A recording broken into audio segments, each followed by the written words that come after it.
Olá, amigos. Estamos iniciando mais um programa Esclarecimentos Oportunos. O nosso programa é uma realização da Sociedade Espírita Francisco de Assis, casa sediada na cidade de São Paulo. Como sempre, conosco, Milton Felipe. Como é que está, seu Milton? Muito obrigado, bem, estou bem. Satisfeito por estar aqui ao seu lado, mais uma vez, junto aos nossos técnicos de esclarecimentos oportunos. Pela oportunidade, desejar, como sempre fazemos aqui, que os bons espíritos nos ajudem sempre. Meu amigo Milton, hoje temos uma questão aqui que é bastante interessante. Essa pergunta foi encaminhada e ela serve para a gente pensar bastante, né? Então vamos lá. Diz assim: é possível fotografar espíritos? Não é interessante? Interessante, curiosa, né? Aguça realmente a expectativa quanto a esse lado invisível, porque nosso desconhecimento sobre o lado invisível levanta, obviamente, dúvidas e interesses sempre em conhecê-lo, o lado invisível da vida. Kardec foi um grande cientista do invisível, ele levantou a cortina que escondia esse lado invisível do lado visível dos homens. Ele só levantou a cortina, não foi ele que criou. Não, isso sempre existiu. Ele só mostrou, levantou e falou: olha, isso aqui é essa população invisível que realmente com a qual nós convivemos diariamente. Pergunta interessante. Eu lembro muito bem quando você recebeu esse e-mail, passou. E a pessoa faz alguns questionamentos assim, de dúvidas e tudo interessante. E por fim, a pergunta que veio para a mesa aqui do nosso programa. Esse é um programa que tem mais de 140 programas. Já. Então é um trabalho que você organizou com o melhor sentido de divulgar a doutrina espírita dentro da sua excelência e com base nas obras de Allan Kardec. Então, vamos fazer os comentários necessários e partindo para a resposta, dizer que se a pergunta é assim, porque pode ser, conforme se diz aí na gíria popular, pode ser uma pegadinha, não é? Mas não sendo esse caso, é um caso de seriedade, porque a pessoa pergunta se é possível fotografar os espíritos, né? Ora, fotografar os espíritos, como nós entendemos aqui na Terra, é possível sim. É possível fotografar, filmar, é possível, perfeitamente. Existem no mundo inteiro experiências interessantes e todos podem acessar isso na rede mundial de computadores. Lá é Google, né, que chama. No Google, simplesmente digitar a fotografia de espíritos. Vai aparecer uma porção de trabalhos e de experiências feitas no mundo inteiro. Então é possível sim. Agora, eu falei de pegadinha, porque se for assim, é possível fotografar o espírito quando ele é criado? Não, na criação do espírito e a matéria, aí não. Porque os espíritos são seres inteligentes do universo e para que possam reencarnar, possam manter relação com a matéria, então ele tem em torno dele um tipo de corpo, que é corpo fluídico, e aí sim é possível fazer essa fotografagem, né? Conforme nós estamos querendo dizer aqui. Coelho, desde 1850, 60 e pouco, que o mundo vem conhecendo esse trabalho ligado com a fotografia de espíritos, porque é quando se apresenta a tecnologia da fotografia. Antes não existia.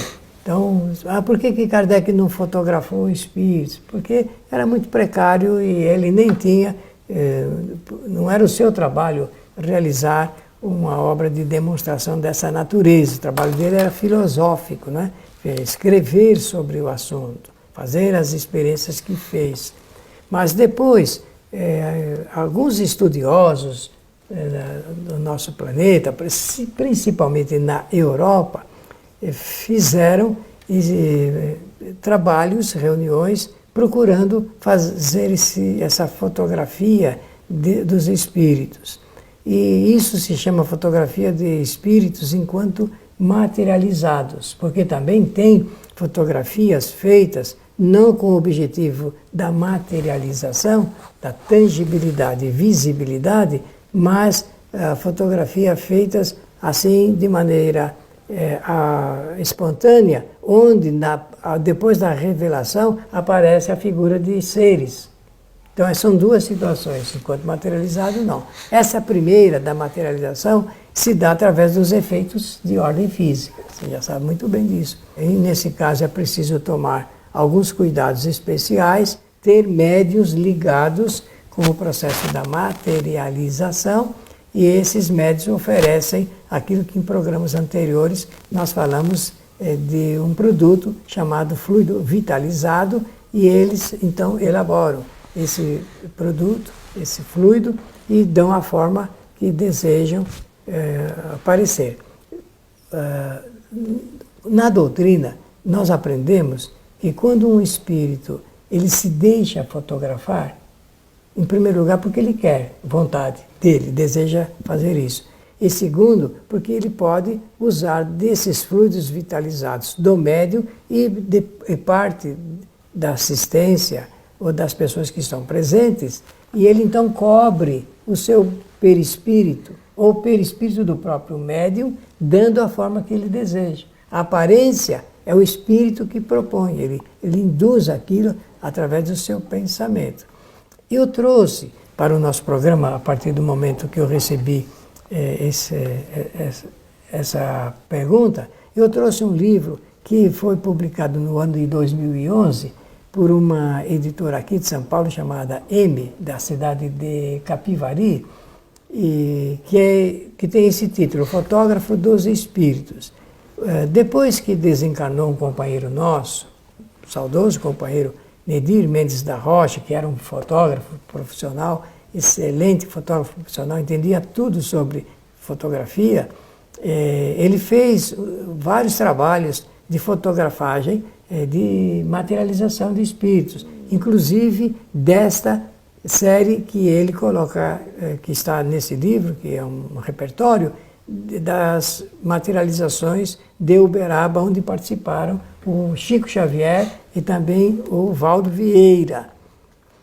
E mais um médium de efeitos físicos chamado Antônio Alves Feitosa, que eu conheci pessoalmente. Depois que desencarnou Medir, este companheiro fotógrafo que tinha esse material, os seus familiares e os seus amigos acharam por bem reunir esse material e foi escrito esse livro muitíssimo bem. Um trabalho muito bom para quem é ilustrado com fotos, quem gostar de conhecer esse assunto com essa experiência, tenham acesso a esse livro e vão com certeza verificar como é que se faz esse trabalho de organização de uma sessão de materialização.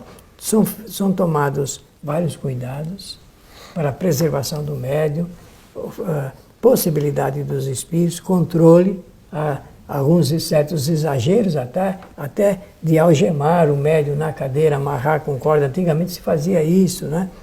Existem outros tipos de controles que se pode fazer, né? Até passavam farinha no assoalho para, se o médium se levantasse, se fosse ele que saia andando. Então, todos esses cuidados eram feitos. E depois que o espírito aproveitasse desse material, desse produto que eu chamo de fluido vitalizado, e fizesse a figura que ele queria apresentar, tiravam as fotografias, não com luz, essa luz não é a natural, como é que se chama? Fluorescente, luz quente, né? Quente. Luz quente, mas com infravermelho, então as fotografias apareciam ali como os espíritos desejavam. Muito bom. Mas o espírito, para se mostrar, Milton, ele se mostra como você falou, não é o espírito, ele mostra o perispírito. Ele reveste o perispírito. Com o perispírito. E esse perispírito são fluidos. E o espírito, ele pode, de repente, num trabalho desse, se mostrar como ele quiser. Sim. Porque é o arbítrio.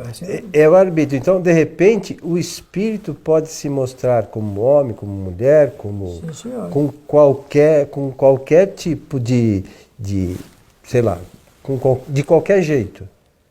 É isso mesmo? É isso mesmo.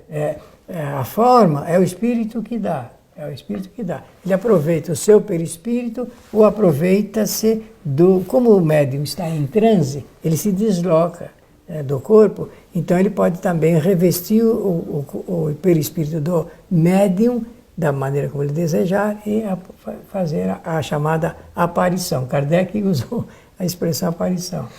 Eu estou falando isso porque eu acho que é de extrema importância essa questão relacionada com a fotografia, que é possível essa coisa toda, mas tem uma outra questão que Kardec aborda, sobre a fotografia do pensamento também. Essa é uma outra... É uma outra questão, mas está ligada a como o espírito se mostra. Né? Então o espírito, ele quer se mostrar, é como você falou, ele pensa em alguma coisa e se mostra daquele jeito. Eu quero dizer isso porque aproveitar, porque essas questões do perispírito às vezes são meio conturbadas, né? Mal informadas. Né? Falta um pouquinho de conhecimento e as pessoas acabam distorcendo algumas questões. O perispírito nada mais é do que fluidos. Fluido. É moldável ao sabor do espírito. Somente fluidos. O espírito molda do jeito que ele quiser. Então, o espírito, como fala, ele se mostra como na última encarnação. Pode também se mostrar penúltima, da antepenúltima. E de tantas quantas outras for. Então fica aí, tem uma crença que o perispírito fica marcado. Isso não é verdade, né? Não, isso aí na verdade é uma fantasia e cai no imaginário, né? E caindo no imaginário, depois há uma certa extravagância nas informações. Mas o fato é que as reuniões de materialização elas são importantes, embora relativamente, para uma série de pesquisas, de atender a uma série de necessidades do conhecimento, até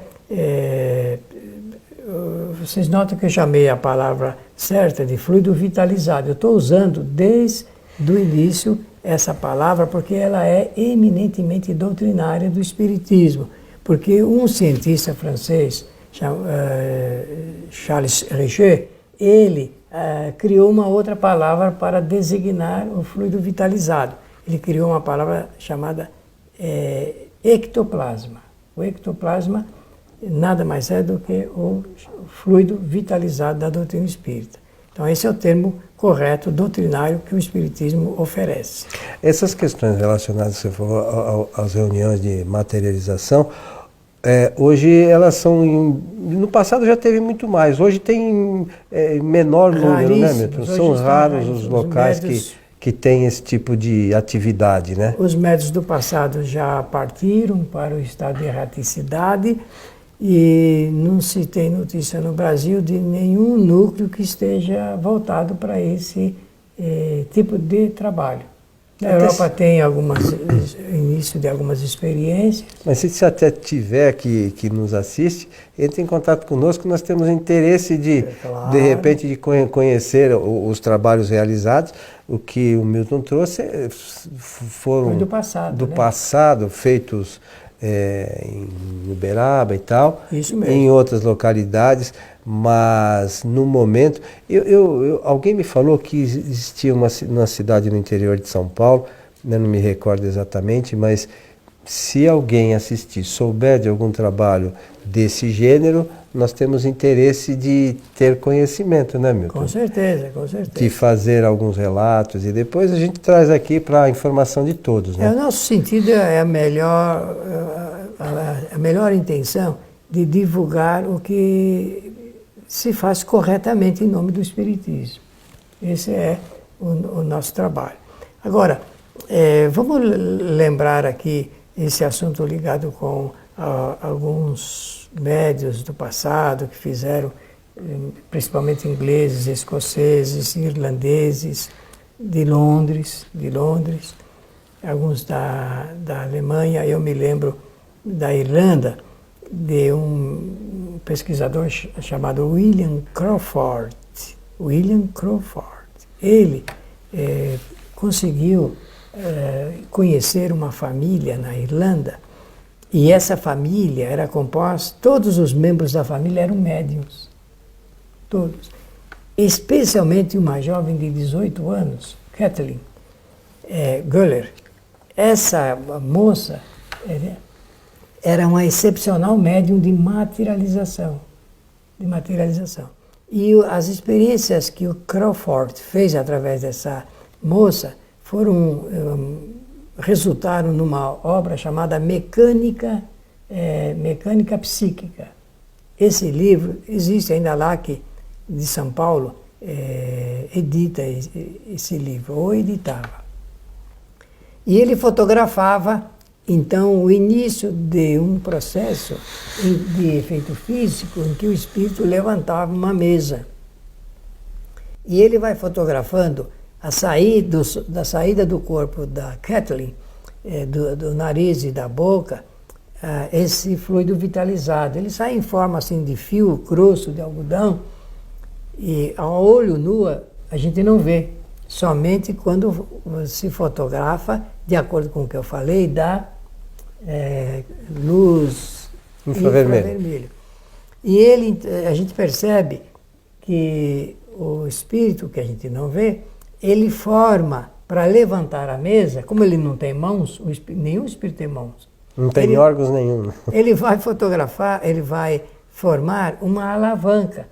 Então você vê a fotografagem feita pelo Crawford da alavanca que está embaixo da mesa e que vai suspendendo a mesa. É a alavanca que o espírito faz. Mas é fluídica também. Fluido vitalizado. É uma alavanca feita de fluido vitalizado. Vou repetir, fluido vitalizado. Quer dizer, ele vitaliza, porque sai do corpo do médium esse material. O ectoplasma, ele é oferecido, alguns de maneira muito pouca, né? E de outros em abundância muito grande. E é assim que ocorre esse fenômeno de tangibilidade e visibilidade. Então fica aí a sugestão para quem quer conhecer, né, essa obra, conhecer esses casos de materialização, de fotografia, e mais uma vez, lembrar que isso é o perispírito. O perispírito, está vendo espírito nenhum, só o perispírito, que é a imagem apresentada pelo espírito, que quase sempre tem a sua própria imagem, né? De alguma encarnação, de alguma né? Encarnação. É importante salientar, essa coisa do perispírito é uma coisa bastante interessante, porque a gente precisa ficar atento, né, do que se diz, porque é complicado. Então, nesse livro que nós traduzimos de Kardec, Allan Kardec, o Espiritismo em sua mais simples expressão, nós apresentamos então a palavra de Kardec fazendo uma descrição das chamadas mesinhas girantes. Sim. E depois mesas falantes lá de Paris. Pois bem, como é que essas mesas giravam? Giravam porque os espíritos tinham lá essa condição de captar, né?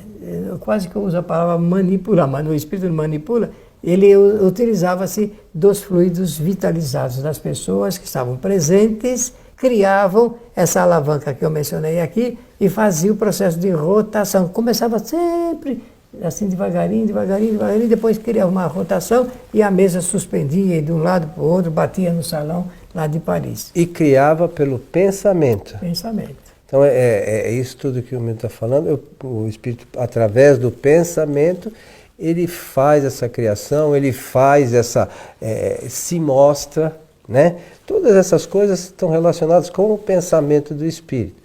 Então a gente não tem muita noção ainda do potencial do nosso pensamento, né, Milton? O que tem é uma conclusão que eu cheguei, que o pensamento para o espírito desencarnado é tudo. É o maior recurso que ele tem para poder ter um acesso e e agir sobre a matéria. E assim mesmo precisa de intermediário, no caso o fluido vitalizado, através do perispírito. É bom para a gente estudar. Meu amigo Milton, estamos chegando ao final de mais um programa Esclarecimentos Oportunos. Pela oportunidade, agradecer a atenção e a generosidade de todos e desejar-lhes que os bons espíritos nos ajudem sempre. A você que esteve conosco, o nosso abraço e esperamos encontrá-los em nosso próximo programa. Até lá!